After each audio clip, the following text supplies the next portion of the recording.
En el video anterior de esta sección analizamos las ruinas a lo largo de la isla de Yaya, y el día de hoy vamos a adentrarnos en la que probablemente es la ciudad antigua más interesante que hemos visto hasta la fecha, Shandora, ubicada en una depresión en el Mar Blanco en el presente. Esta ciudad decayó luego del final del siglo vacío, en una batalla destinada a proteger el Poneglyph con la ubicación del arma ancestral Poseidón. ¿Qué secretos y detalles oculta la arquitectura de esta ciudad?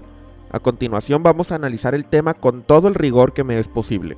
Voy a abordar algunos detalles recientes del manga de One Piece, así que aviso que este video tendrá spoilers para quienes no vayan al corriente. Además, en la descripción podrás encontrar la lista de reproducción con todos los videos de esta sección. Sin más que decir, vamos a empezar. Cuando los sombreros de paja llegan a Upper Yard, durante su aventura del arco de Skypiea, las ruinas de la ciudad dorada estaban dispersas principalmente en 4 sitios diferentes. Uno, el más evidente, estaba al ras del suelo y es a donde Robin y Chopper llegan por primera vez. Robin sabía que algo no cuadraba y así es como descubre que la gran mayoría de la ciudad se encontraba por debajo de las nubes isla que rellenaron el hueco correspondiente al ojo derecho de la calavera. Más ruinas se encontraban en nubes isla que estaban en lo alto, subiendo por la enredadera llamada Giant Jack, y todavía más arriba se encontraba la campana dorada, que permaneció sin ser descubierta por 400 años, salvo por el rey de los piratas Goldie Roger y su tripulación. Además de la exploración que vimos durante el arco, también tenemos el flashback de Noland, en donde podemos apreciar a Shandora cuando sus ruinas aún no eran severamente dañadas por los efectos de la Knock Upstream, y cuando el oro todavía no era extraído por Enel.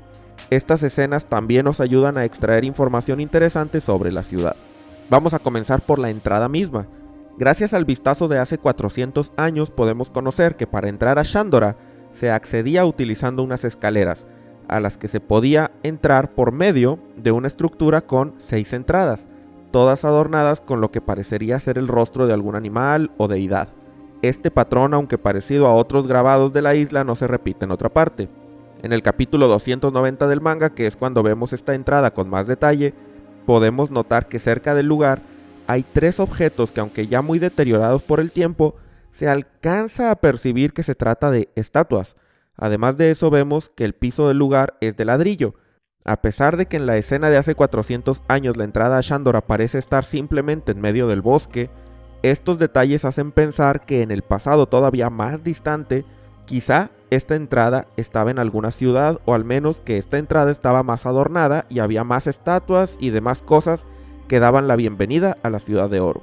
Cuando Robin exploraba este mismo sitio en el capítulo 266, el paisaje era bastante distinto.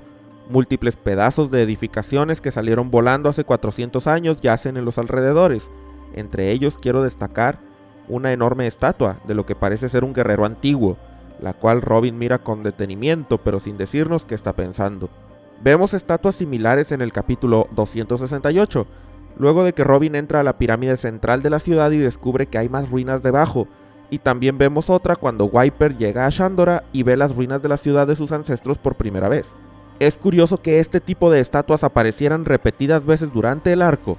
Robin se les queda viendo 2 veces y aún así jamás se nos dice nada sobre ellas. La fisionomía de las estatuas no es precisamente la de la tribu Shandia, no parecen tener alas y sus rasgos faciales son diferentes, si bien eso podría ser simplemente porque las estatuas son solo una representación artística de soldados antiguos, y quizá no fueron hechas con la intención de ser realistas, pero tal vez hay algo más. La figura más detallada la tenemos en el capítulo 268. Podemos ver que estas estatuas portan un enorme escudo y espada. El escudo tiene un símbolo que a mi parecer se ve similar al que se usa en japonés para la sílaba K, tanto en katakana como en hiragana, pero además es parecido al kanji de la palabra poder, en japonés, chikara. Además de eso, el escudo tiene un círculo del que parecen emanar 4 rayos. Podríamos especular que esto esté representando una especie de fuente de energía. Después de todo, sabemos que los ancestros de la gente alada provenían de una ciudad tecnológicamente avanzada en la luna. Es posible que los escudos de estos soldados tuvieran algún artilugio tecnológico que dependiera de energía eléctrica o de otro tipo para mejorar la defensa. Con los datos recientes del manga existe la posibilidad de que estos individuos pertenezcan a la tribu Buccaneer, de la cual Bartholomew Kuma es miembro y que tienen como característica una fuerza y resistencia sobrehumana. Ya de por sí los rasgos de las estatuas son similares a los de este personaje. Aunado a eso, la tribu Buccaneer parece tener una conexión con el dios del sol Nika, y sabemos que la gente de Shandora tenía cierto nexo con los poneglyphs, además de la adoración al dios del sol. Esto sugiere que Shandora pudo no haber sido una ciudad en la que vivía un solo tipo de raza, sino dos o más, y que quizá era un centro cultural más grande del que se piensa. Aunque Shandora es una ciudad basada principalmente en culturas mesoamericanas, como los mayas, los aztecas o los incas, repetidas veces vimos objetos de oro que asemejan objetos de culturas muy diferentes.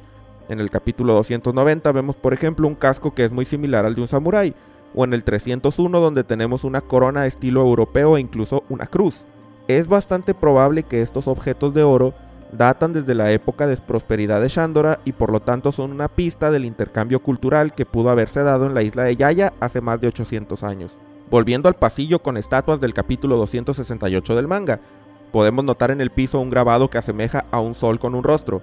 Esto es particularmente interesante no solamente porque podría ser una representación del dios del sol, sino porque la forma en la que está detallado es básicamente idéntica, salvo por el rostro, al dibujo del sol que se ve en la portada de la Biblia que Kuma suele llevar consigo. Quizá esa es una evidencia más, aunque indirecta, de que las estatuas sí representan gente de la tribu bucanera del pasado. Junto con los escombros a la entrada de la ciudad, también podemos alcanzar a ver una roca con un grabado de un rostro de orejas grandes, con los puños cerrados y chocando entre sí. Los rasgos de este son distintos a los de las estatuas, y podríamos pensar que en esta ocasión sí es una representación de una persona de la raza alada de Shandora. A pesar de eso, tampoco se le notan sus alas. Un rostro similar a este, aunque no idéntico, podía verse en el cenotafio de Shandora del capítulo 261 del manga. Un detalle que dejé pasar en mi video anterior sobre las ruinas de Yaya y que me gustaría mencionar aquí es que en su batalla con Yama, Robin observa una estructura con grabados antiguos, la cual protege con su propio cuerpo ante el ataque de Yama, pues ella intentaba con todas sus fuerzas evitar la destrucción de las ruinas. Si prestamos atención a estos grabados, veremos que uno de ellos resulta familiar. Aunque podría estar equivocado, aquí vemos algo que se parece mucho al rostro de los autómatas de la luna, y considerando que ellos fueron creados por los antepasados de la gente alada, es probable que este pequeño símbolo sí sea una referencia a ellos. Pasamos al interior de la ciudad y a una habitación que alberga uno de los objetos más interesantes del sitio, visto en el capítulo 272, un muro que parece estar hecho del mismo material que los poneglyphs y en el que está inscrito un mensaje que utiliza la misma escritura antigua: la verdad en el corazón y la boca sellada. Somos los que registran la historia juntos con el sonido de la gran campana. Robin lee esto y deduce que debe haber un poneglyph en la campana, cosa que resultó ser verdad. Pero además de ello, hace mención a que la campana está en el centro de los 4 altares. ¿Qué quiere decir con esto? Bueno, si vemos la ciudad dorada de hace 400 años, podemos notar que hay algunas estructuras, con excepción de la pirámide central, más altas que el resto de las edificaciones. Vemos 3, pero una inspección cuidadosa nos hará notar que la cuarta se encuentra rota, probablemente producto del conflicto de hace 800 años. Este es un dato interesante porque la invocación de Kashigami que se hacía en el altar de sacrificios hacía referencia a un dios del sol, de la lluvia, de la tierra y del bosque. Es probable que cada uno de esos 4 altares estuviera diseñado para cada uno de los dioses. Lo interesante es que la idea de una estructura central rodeada de otras 4 es un concepto que hemos visto repetidas veces en la historia. Tal es el caso, por ejemplo, de la Rivers Mountain que conecta los 4 blues o del mismo símbolo del gobierno mundial. No es seguro que estos patrones tengan conexión entre sí, pero es probable que así sea. Uno de los posibles altares tiene incluso un muro en su parte más alta, con inscripciones muy similar al que se encuentra en el altar de sacrificios. Es posible que estos se utilizaran para hacer ofrendas a cada uno de los 4 dioses. Sin embargo, eso deja una pregunta interesante. Si en el interior de Shandora había altares para el dios del sol, tierra, lluvia y bosque, entonces ¿para qué servía el altar que está fuera de la ciudad? Además, si la campana dorada estaba situada en el centro de ellos, debió haber tenido un rol muy importante en las tradiciones de la gente de Shandora, más allá de su eventual uso como sitio de descanso del poneglyph de Poseidón. A continuación vamos a hablar de la campana dorada, el objeto más importante de la ciudad. Esta emite un sonido que es extremadamente reconfortante para humanos y animales por igual. Kálgara menciona en el capítulo 290 que se suena la campana todos los días para indicarle el camino a las almas de sus ancestros, las cuales luego supimos que se creía que se depositaban en el bosque de árboles blancos. Como tal, es posible que dicho sonido tuviera más usos. Al estar en el centro de los 4 altares, quizá la campana era sonada durante los sacrificios, para llamar a los dioses e invitarlos a tomar el sacrificio. Siendo así, el uso de la campana podría haber sido necesario para llamar a algunas criaturas, como fue el caso con Kashigami. Soy de la opinión de que la gente de Shandora durante sus tiempos de prosperidad no hacía sacrificios humanos, pero sí que pudieron haber tenido a algunas criaturas como dioses, ya que sabemos que la campana emite un sonido placentero para diversas criaturas y como a diferencia del altar de sacrificios, los 4 de la Ciudad Dorada no comunican a un canal, además de que los altares son estructuras altas, es probable que las criaturas que acudían al llamado de la campana en el pasado fueran voladoras, quizá dragones u otros seres míticos que ya no existen en la actualidad. La campana misma podría darnos pistas de qué eran estas criaturas, pues tenemos 2 figuras voladoras notorias en la estructura. La más reconocible son las múltiples estatuas de Southbird que están en la plataforma.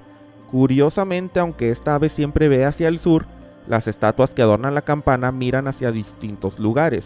En la portada del capítulo 644 aprendemos que en Yaya hay variantes de estas aves que miran también al norte, este y oeste, por lo cual podríamos pensar que la campana representa a los 4 tipos de ave y no solamente a la que mira al sur, aunque el que aparezca la Southbird en la campana denota que este animal era considerado importante para la gente de Shandora, probablemente por su gran ayuda en la navegación.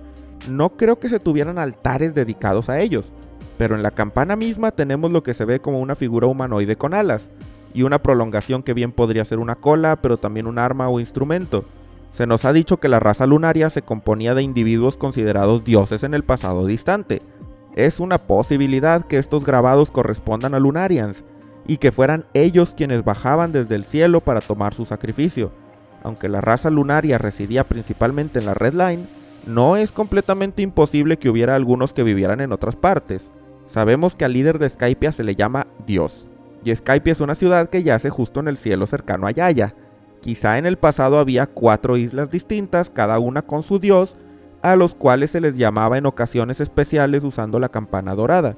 Por el momento todo es especulación, pues es básicamente nulo nuestro conocimiento sobre las usanzas de Shandora en sus tiempos de esplendor. Un detalle que quiero hacer notar es que la base de la campana dorada posee unos patrones muy parecidos a los que vemos en algunas casas de la tribu Shandia de hace 400 años, incluso en sus tiendas de campaña del presente. Esto establece que quizá aunque la tribu Shandia olvidó su pasado tecnológico, siguen manteniendo ciertas tendencias estéticas de sus ancestros. Para terminar, quisiera hablar de un detalle en particular, no del manga sino del anime, en particular del episodio 967, que muestra cuando Roger visitó Skypiea.